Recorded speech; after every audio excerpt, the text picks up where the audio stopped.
2. Las cualidades del átomo.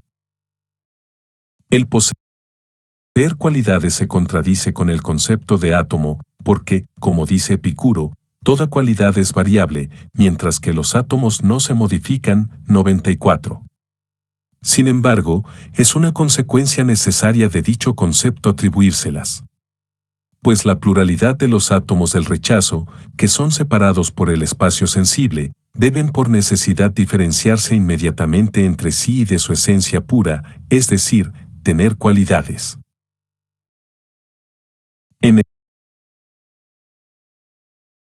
el desarrollo siguiente no tomaré para nada en cuenta la afirmación de Schneider y de Nürnberg, según la cual Epicuro no ha atribuido cualidades a los átomos y que los parágrafos 44 y 54 de la carta a Heródoto, en Diógenes Laercio, son interpolados. Si ello fuese cierto, ¿cómo quitar todo valor a los testimonios de Lucrecio, Plutarco y de todos los autores que hablan de Epicuro? Además, no es solo en esos dos parágrafos donde Diógenes Laercio menciona las cualidades del átomo, lo hace en 10, que son 42, 43, 44, 54, 55, 56, 57, 58, 59 y 61. La razón que hacen valer aquellos críticos, que no consiguen concordar las cualidades del átomo con su concepto, es muy superficial. Spinoza dice que la ignorancia no es argumento. Si cada uno quisiese eliminar en los antiguos los pasajes que no comprende, que pronto se llegaría a la tabula rasa. A través de las cualidades, el átomo adquiere una existencia que se opone a su concepto, es puesto como ser alienado, diferente de su esencia. Esta contradicción constituye el interés supremo de Epicuro.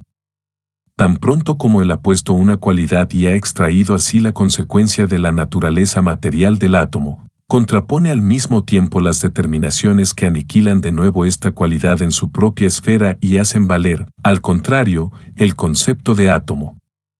Él determina por tanto todas las cualidades de tal forma que ellas se contradicen entre sí. Demócrito, en cambio, no considera en ninguna parte las cualidades con relación al átomo mismo y no objetiva tampoco la contradicción entre el concepto y la existencia que yace en ellas. Todo su interés apunta más bien a representar las cualidades con referencia a la naturaleza concreta que con aquellas debe ser formada. Ellas son para él simplemente hipótesis para el esclarecimiento de la multiplicación fenoménica. El concepto de átomo nada tiene que ver, en efecto, con las cualidades. Para demostrar nuestra afirmación es necesario, ante todo, que nos entendamos sobre las fuentes que parecen contradecirse aquí. En el Tratado de Placitis Philosophorum se dice, Epicuro afirma que los átomos tienen tres cualidades, magnitud, forma y peso.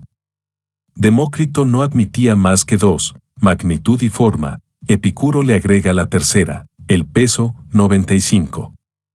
El mismo pasaje figura reproducido, palabra por palabra en la Praeparatio Evangelice, de Eusebio, 96. Esto se halla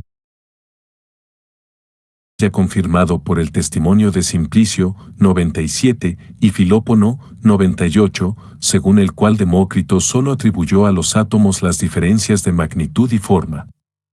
Directamente opuesto se presenta Aristóteles, quien en su obra Generatione et Corruptione asigna diferencia de peso, 99, a los átomos de Demócrito. En otro texto, primer libro del Tratado de Caelo, Aristóteles deja sin resolver la cuestión de si Demócrito atribuía peso a los átomos. Dice, en efecto, así, ninguno de los cuerpos será absolutamente liviano, si todos tienen peso, pero si todos son livianos ninguno poseerá peso. 100.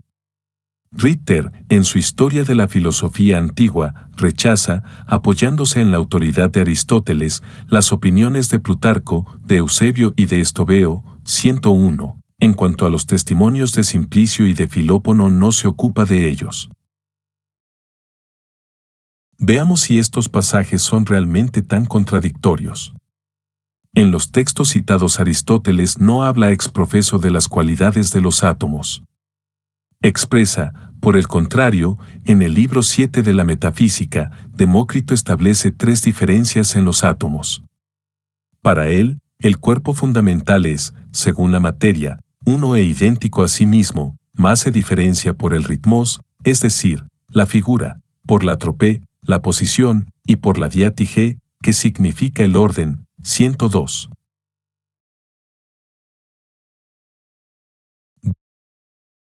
De este texto resulta, sin duda, que el peso no es mencionado como cualidad de los átomos de Demócrito. Las partículas esparcidas de la materia, que se mantienen separadas entre sí por el vacío, deben tener formas particulares y éstas les advienen absolutamente del exterior por la gravitación del espacio. Esto surge aún con más claridad del siguiente pasaje de Aristóteles. Leucipo y su contemporáneo Demócrito afirman que los elementos son lo lleno y lo vacío. Para ellos estos son el fundamento del ser como materia. Así como aquellos que admiten una sola sustancia fundamental hacen hacer lo demás de sus modificaciones y suponen lo raro y lo denso como principios de las cualidades. Del mismo modo estos enseñan que las diferencias en los átomos constituyen las causas de los otros seres. Por tanto, el ser fundamental solo se diferencia por la figura, la posición y el orden. De este modo, por ejemplo, A se distingue de N por la forma, An de Na por el orden, Z de N por la posición. 103.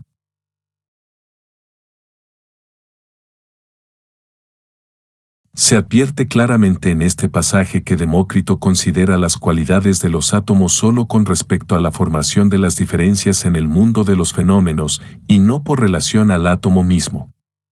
Se desprende, además, que Demócrito no designa el peso como una cualidad esencial de los átomos.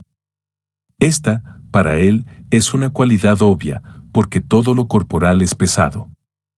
Igualmente la magnitud no resulta, según él, una cualidad fundamental, es una determinación accidental que a los átomos les ha sido dada ya con la figura. Solo las diferencias de las figuras, pues ninguna otra está contenida en la forma, el lugar y la posición, le interesan a Demócrito. La magnitud, la figura y el peso, combinadas como acontece en Epicuro, son las diferencias que el átomo posee en sí mismo. La figura, la posición y el orden son las diferencias que le corresponden con respecto a otro objeto. Mientras nosotros solo encontramos en Demócrito simples determinaciones hipotéticas destinadas a explicar el mundo de los fenómenos, descubriremos en Epicuro la consecuencia del principio mismo. Consideremos, por tanto, en particular, las determinaciones de las cualidades del átomo. En primer lugar, los átomos poseen magnitud. 104. Por otra parte, la magnitud es también negada. Ellos no tienen, en efecto, toda magnitud. 105, pero es necesario concederles cierto cambio de tamaño. 106.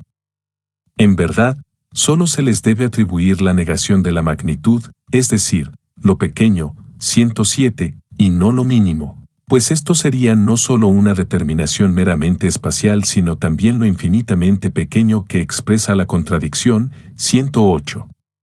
Rocinio, en sus anotaciones a los fragmentos de Epicuro, traduce entonces inexactamente un pasaje y subestima por completo otro cuando dice, pero de esta manera Epicuro demuestra la raridad de los átomos por su increíble pequeñez al sostener, según el testimonio de Diógenes Laercio, X. 44, 109, que ellos no tenían ninguna magnitud. No he de tener en cuenta que, según Eusebio, Epicuro fue el primero en atribuir, 110, a los átomos una pequeñez infinita, mientras que Demócrito había admitido átomos más grandes, del tamaño del mundo, dice aún, 111, esto veo. Por un lado, esto contradice el testimonio de Aristóteles, 112, y por otro, Eusebio, o más bien, el obispo de Alejandría, Dionisio, a quien, aquel resume, se contradice a sí mismo. pues en el mismo libro se expresa que Demócrito suponía como principios de la naturaleza cuerpos indivisibles, 113, solo concebibles por la razón. Resulta claro entonces que Demócrito no es consciente de la contradicción, esta no le preocupa mientras que para Epicuro constituye el interés principal. La segunda propiedad de los átomos de Epicuro es la figura, 114. Mas también esta determinación contradice el concepto de átomo y debe ser admitido su contrario. La individualidad abstracta es lo abstracto igual a sí y por tanto carece de forma. Las diferencias de forma de los átomos son, pues, indeterminables, 115, mas no absolutamente infinitas, 116. Por el contrario, los átomos se distinguen, 117, por un número determinado y finito de formas. De esto surge con claridad que no hay, 118, tantas figuras diversas como átomos existen, 119, en tanto que Demócrito admite la infinitud de las figuras.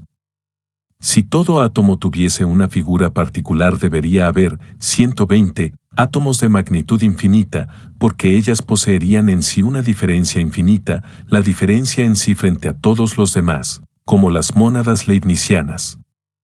La afirmación de Leibniz de que no existen dos objetos iguales es invertida y hay un número infinito de átomos de la misma figura, 121. Con lo que claramente se niega de nuevo la determinación de la figura, porque una figura que no se diferencia más de otra deja de ser tal. Es, en fin, muy importante que Epicuro mencione como tercera cualidad el peso, 122. Pues en el centro de gravedad la materia posee la individualidad ideal que constituye una determinación fundamental del átomo. Una vez que los átomos son transferidos al plano de la representación deben ser también pesados. Mas el peso contradice a sí mismo directamente el concepto de átomo. Es la individualidad de la materia como un punto ideal que yace fuera de ella misma. Pero el átomo mismo es esta individualidad, el centro de gravedad, por así decir, representado como una existencia individual. Para Epicuro el peso existe, entonces solo como peso diferenciado y los átomos mismos son centros sustanciales de gravedad, igual que los cuerpos celestes. Si se aplica esta consecuencia a lo concreto resulta naturalmente lo que el viejo Bracher halla tan extraño, 123, y lo que Lucrecio nos asegura, 124. Es decir, que la Tierra no tiene centro al que cada cosa tienda y que no existen las antípodas. Puesto que el peso, además, solo pertenece a los átomos diferenciados del resto, es decir, alienados y dotados de cualidades, se entiende entonces que allá donde ellos no son pensados como múltiples en su diferencia mutua sino solo con respecto al vacío, la determinación del peso desaparece. Los átomos, por diferentes que sean en cuanto a la masa y la forma, se mueven con la misma velocidad en el espacio vacío. 125. Epicuro, en consecuencia, hace intervenir el peso solo en el rechazo, repulsión y en las composiciones que de él resultan, lo que ha dado origen a la consideración de que únicamente los conglomerados de átomos tienen peso, mas no los átomos mismos. 126.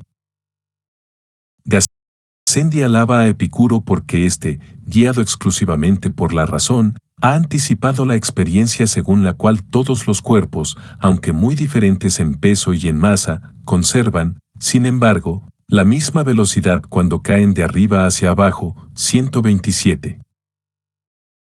El examen de las cualidades de los átomos nos da, pues, el mismo resultado que el de la desviación, es decir, que Epicuro ha objetivado la contradicción en el concepto de átomo entre la esencia y la existencia, y ha creado así la ciencia de la atomística, mientras que en Demócrito no hay realización del principio mismo sino que se subraya solo el aspecto material y se han adelantado hipótesis con vistas al empirismo.